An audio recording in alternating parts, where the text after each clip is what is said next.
Hi everybody, welcome back to my channel. I recently binge read a lot of books by John Mars to figure out whether or not he was one of my favorite authors, and today I'm going to tell you what I decided.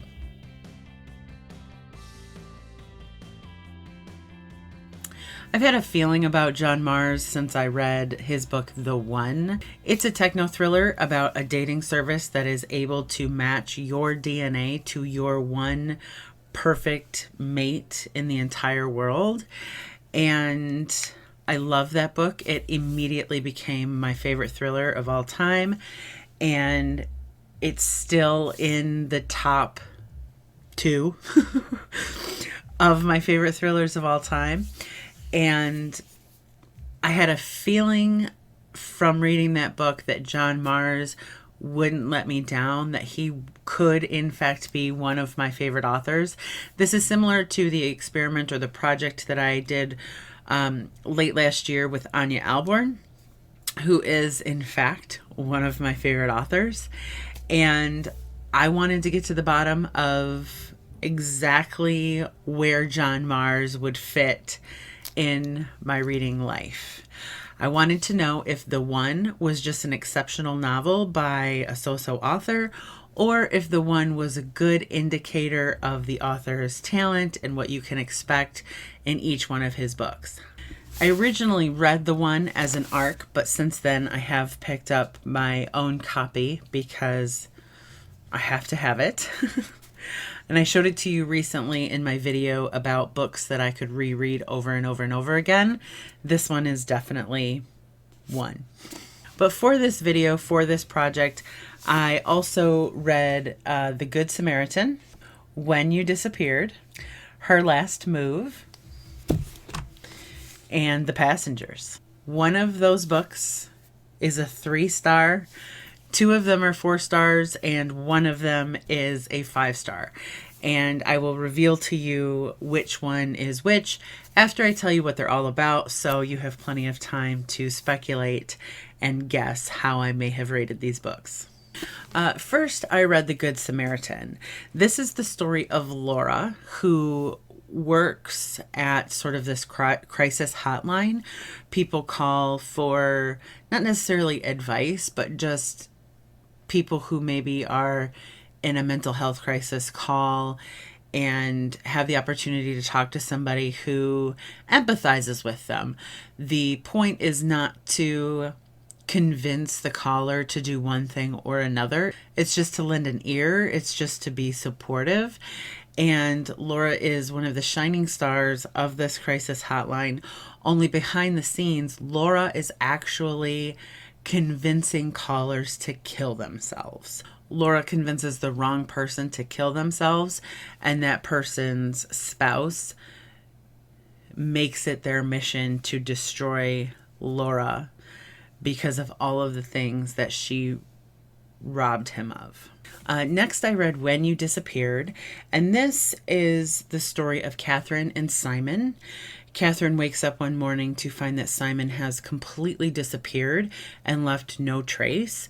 Meanwhile, we also follow Simon from the morning that he wakes up and decides to leave his wife and family behind. And then it's a dual narrative that covers 25 years in these characters' lives. And then one day Simon shows back up on Catherine's door 25 years after he left. Next, I read Her Last Move. This is a story of a detective named Becca, who is a single mother working on the police force when a serial killer strikes. And with the help of a super recognizer, which is someone who has an uncanny ability to remember faces and facial features, with his help, his name is Joe, and with his help, she tries to track down this serial killer who is targeting seemingly random people, but they do all have one connection. And lastly, I read The Passengers. This is another techno thriller. It involves self-driving cars, a near distant future where self-driving cars are the norm. And one day a hacker takes over 8 of those cars and their passengers and leaves it up to a vote which of those passengers should live and which of those passengers should die. Okay, so those are the 4 books that I read to kind of get a better understanding of who John Marrs is as an author, and to determine how closely I'm going to follow his writing career in the future. To put it very simply, I'm going to follow it very closely. John Marrs is, in fact, an amazing author. He will definitely be an auto-buy author for me. I can safely consider him to be one of my favorite authors, and I'm about to tell you why. So, just to end the other suspense, Her Last Move, the crime thriller, is the book that I gave 3 stars to. Part of that is because it's a crime thriller. This is pretty much the most generic of the books that I read by John Marrs. It could be a crime thriller by a lot of other authors. There's not too much about this that makes this a unique John Marrs novel, with the exception of one major twist. I've only seen it done once before, never in this capacity. I can't tell you what it is, but it takes a lot of guts for an author to do what John Marrs does in this book. And for that reason alone, I think the book deserves praise. However, it's just not, I could read a crime thriller anytime by almost anyone. So when I go to John Marrs, it's for books like The One, not books like other books out there. This book was the first time that I realized that John Marrs is creating at least 2 universes. What I mean by that is there's some stuff in Her Last Move that is connected to the Good Samaritan. And also there are pieces of information in The Passengers that connect it to The One. These books are taking place in the same world as one another. I will say that the thing that John Marrs does in this book that not a lot of people have the guts to do, or that people could look at as being a really bad idea in your book, he does it, and yet not as good as it could have been. This is difficult because I can't tell you what it is, but I think that making this decision was bold, but it could have packed a more emotional and significant punch for the reader if it had been executed a little bit differently. And it might have even bumped this book up to a 4-star. It's getting a 3-star because he did do something brave with this crime thriller, but it still could have been even better. So this book was released before The Passengers. So The Passengers is his most recent release. This book was released prior to that. And then The Good Samaritan and When You Disappeared are earlier. So next, we'll talk about The Good Samaritan because, like I said, there are parts of Her Last Move that can be tied back to this book. This is one of the 2 4-star books that I mentioned. And I think the standout thing about The Good Samaritan, and the thing that it made me realize about John Marrs, is that John Marrs can get very, very dark. This is probably the darkest book I've ever read. There's 2 things that make it so dark. Number 1 is the fact that we have a woman who is perfectly fine with and really good at convincing people to kill themselves. Suicide is the major theme of this book. What causes people to want to commit suicide, what what aspects of a person in crisis Laura latches onto in order to psychologically manipulate them. Like, this is dark. And on top of that, the other major theme in the book is revenge. And so, you're already reading about someone who commits really awful acts, or who, tries to influence people to do something awful. But then you're thrust also into a story of one person trying to destroy another. Well, actually, two people trying to destroy each other. Because when Ryan sets out to destroy Laura because he's lost his wife, Laura will not go down without a fight. And at that point, she puts her own desires on hold and instead tries to destroy Ryan. So it's just dark. There's not any light in this book. Nobody looks good. You have to, and for that reason, it's not going to appeal to a lot of people. I get that. It's just, it was the first one that I read for this project. And I remember, like, as soon as I realized what I was getting myself into, I was stunned. I was like, wow, The One is not that dark. The One is a book with 5 different narratives. Of those 5 narratives, only one of them is really dark thematically. The other ones I don't consider to be. And so this book was kind of a shock to my system.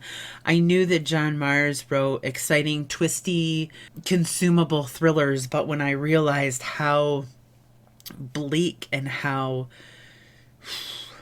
scary dark things could get, I like it. I don't mind it. It doesn't bother me, but it would be something that could alienate other readers for sure. The Passengers is the other 4-star book that I read for this project. And it was the last book that I read for this project. The Passengers is probably also the most like The One. It's a fast-paced techno thriller, and I really enjoy John Mars techno thrillers. I think that they're special because they involve the imagination of future technologies, but not too future. For example, science, when it comes to online dating, like the impact of science and online dating and being able to find matches based on your DNA, that doesn't feel very out of reach. Also, this book about autonomous vehicles, self-driving cars, like, that's a technology that's not that far out of reach. We're there. And so the techno thrillers, he's kind of giving us glimpses into what the future of humanity may be if these things we're trying to do, or these goals that we may have, come back to bite us. For instance, the back of this book says that it's set in a world 5 minutes into the future. And that is true, and that is very appealing to me because it makes enough of the story believable or realistic that it doesn't get way too far-fetched. I mean, a John Mars book has some pretty dramatic twists sometimes, and so the more realistic they can feel, the better. Same thing with The One. I mean, The One and The Passengers, they're so similar. They're executed differently. They just happen to be techno thrillers, but the tone, the pace of these books are very similar. And there are twists or circumstances in each one that are kind of far-fetched that could make the books ridiculous, but they're not. I don't know how to explain it. They're not. They just feel so believable. They feel like warnings to us about what could happen. Like I said, what could happen if the technologies that we're aiming for turn around to bite us. One of the things that I fell in love with about The One was John Marr's ability to examine these 5 different extreme circumstances. And he does something similar in this book, but not about circumstances. He does it in this book about characters. He takes 8 different characters. Well, he takes these passengers and a few other key characters in the plot, and he gives us a great idea of who they are in a very short amount of time, and tells us the most intriguing or captivating details that allow us to keep all of the characters straight in our minds. And I may not be able to tell you each one of their names, but I can tell you who they were, like the role that they played, the personality traits that they have. And he includes characters from different walks of life, and just the characterization in this book for a techno thriller, again, is really interesting. This book and the one, I can see the wheels turning in the author's head, and which person am I going to pick to put in these vehicles? Which people am I going to pick? And which people am I going to develop and create to put inside these vehicles? Like, it just is so interesting to me. It's what I loved about the one and the passengers. What held me back from giving this a 5-star, or from loving it as much as I loved the one, if I'm being honest, I was probably unfairly placing expectations on the passengers based on my experience with the one, because the passengers to me comes off a little bit cold, where I'm really feeling for, empathizing with, getting to know the characters in the one. There are a couple of characters in here that I feel like I really get to know well, but even the ending with the main protagonist of the novel feels a little bit cold. I don't feel as much of an emotional impact like I did with all of the characters in the one as their stories played out. It was significant. It was interesting. I mean, the twists are big in this book. The twists were big in the one. The twists, he is the twisty author. Twist, twist, twist after twist. But some of them in his books pack a more emotional punch than others. This one didn't do that. The one did, and so did this one, When You Disappeared, the 5-star book that I read. And maybe if I'd have read this one before this one, I wouldn't have felt the same way. I wouldn't have been looking for the emotional impact, because I got to tell you, When You Disappeared has the most humanity, the most emotion within its pages, and I challenge you to read this book and walk away in one piece. Because I didn't. The book begins with Simon showing back up on Catherine's doorstep 25 years after he initially disappeared. The whole book goes back and forth between the present and 25 years ago, and it's about reconciling both characters' perceptions of the last 25 years. What each character went through, Simon after he walked away, and Catherine after she thought he disappeared and then was presumed dead. But what you have is you have Catherine and Simon both in the present when Simon shows up on Catherine's door. You have Catherine in the past, and you have Simon in the past. So while the reader is learning about the past, so are the characters in the present. So it's like the reader reads about Catherine in the past, and then we're jumped into the present where Simon reacts to having learned what the reader just learned. It sounds more complicated than it is. The book actually reads really well and smoothly. It was a unique experience for me, and I think it is the most uniquely written John Marr's book of the 5 that I've now read, because it's not nonstop excitement. It's not fast-paced. I mean, what you're doing is you're getting to know these characters on a very intimate level, and you're waiting. You know that there's going to be a payoff. You know that these characters are going to have some revelations about one another and about the way they chose to spend their time over the last 25 years. And the whole book is one big build-up to this huge aha moment. And I can't say that it's super nonstop excitement or exciting. I will say, like every other John Marrs book, the reader is pulled through it and propelled through it. Like, it's as difficult to stop reading this book as it is to read one of his fast-paced, high-action thrillers. Even though it's more character development, it's more focused on getting to know these people, who these people are, what these people have had to do. The end of this book, you will either be happy with the whole experience, or you will be very, very angry at the whole experience. I personally was happy with it, even though it wasn't fun to learn what I learned. It's like you're building towards this moment, and it's not super shocking. Like, it is one of the possibilities that the reader comes up with in their mind.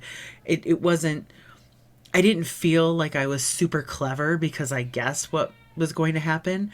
I feel like I kind of began to guess what was going to happen, and I wanted to step on the brakes and come to a Roadrunner skidding stop. Like, please don't let me read this. Please don't let me read this. Please don't let me read this. And I'm not gonna lie, like, it was a reaction similar to Lost You by Halen Beck, which I've talked about a couple of times on this channel. It was just the most emotionally affecting. It was, again, it packed that punch. And I think at the end of the day, that's what I love about John Marrs. I love that he can be both. He can be the guy that can give me the types of thrillers that I like to read, the thrillers that aren't saturated with mystery, because I think where I've struggled in the past to draw lines between mysteries and thrillers, because they are so interconnected, what I've determined, I think, is that if I want to know the who or the why or the when of something, it's probably a mystery. Like, if I'm more concerned and preoccupied with getting answers, then it's definitely, in my mind, in my list, going to be marked as a mystery. If I'm more concerned with what is going to happen, then it's a thriller. I either want to know what happened, mystery, or I want to know what's going to happen, thriller. And when I put it in those terms, it sounds super simple to me, and I can't believe it was so difficult that I've struggled with it for so long. But my favorite books are the books where I find out what's going to happen, not what happened. And John Marrs writes those books. He's just through and through a thriller author. Yes, his books have some unanswered questions. Yes, his books have a little bit of mystery. I mean, that's where you get your twist, and that's what makes it emotional or makes an impact on the reader. And I just like that he can do multiple types of thrillers, and I still like them. He's got these fast-paced techno thrillers. He's got these rich character development thrillers. He's got moments in his books. Like, the one had some feel-good moments. Like, there were what I would consider happy endings in the one. And in The Passengers, like, there's feel-good moments in his books. And then on the other side, he also goes extremely dark. And sometimes you struggle to find what the happy ending is. Same thing with When You Disappeared. You're going to struggle to walk away without great feelings, you know? And he just, I think he writes all of those things well. I think maybe he needs to stay away from crime thrillers. Not that he wrote it badly, but just I'm not a gigantic fan of police procedural crime thrillers. So, no, I'm not going to love one of those books no matter who writes it. But the other types, I just love them. I love them. And in fact, I would say he is probably my favorite author at this point. I love Anya Alborn, I love Kristen Ashley, but those books are so different. They write in different genres. Like, he's my favorite thriller author at this point. I still have some experimenting to do. I still have some research. I'm not stopping now. But he's 100% auto buy. As a matter of fact, I already have my pre-order in for his 2020 release. It is called What Lies Between Us. It comes out on May 15th. It is the story of two women, Nina and Maggie. What we learn from the synopsis is that Nina has Maggie chained up in the attic of her home, and she refuses to let her leave because in Nina's eyes, Maggie has done some horrible things that cannot be forgiven. But the book also teases that Nina doesn't know everything, and Maggie is not going to say anything, even if it kills her. So, I mean, that's pretty much verbatim. But, so again, just having read these 4 additional books by this author, my mind is already going with what all the possibilities are for What Lies Between Us. So I can't wait for that. If you have any thoughts or opinions about John Mars and you want to have a conversation about the author, leave that stuff for me down in the comment section below. Also, any questions that you have, including maybe which one of these thrillers I would recommend to you, or anything specific about the books you want to know that I didn't mention, I'd be happy to talk about any of this stuff with you guys. Also, I'm looking for more authors like this. I'm looking for authors and books that are similar to this. This is pretty much, if I could draw a box around the kind of books that I like to read, prefer to read, all of these books would be inside of that box. So if you have any recommendations for me, authors, books that sound very similar, let me know, please. Thank you so much for watching today, and I will see you all very soon.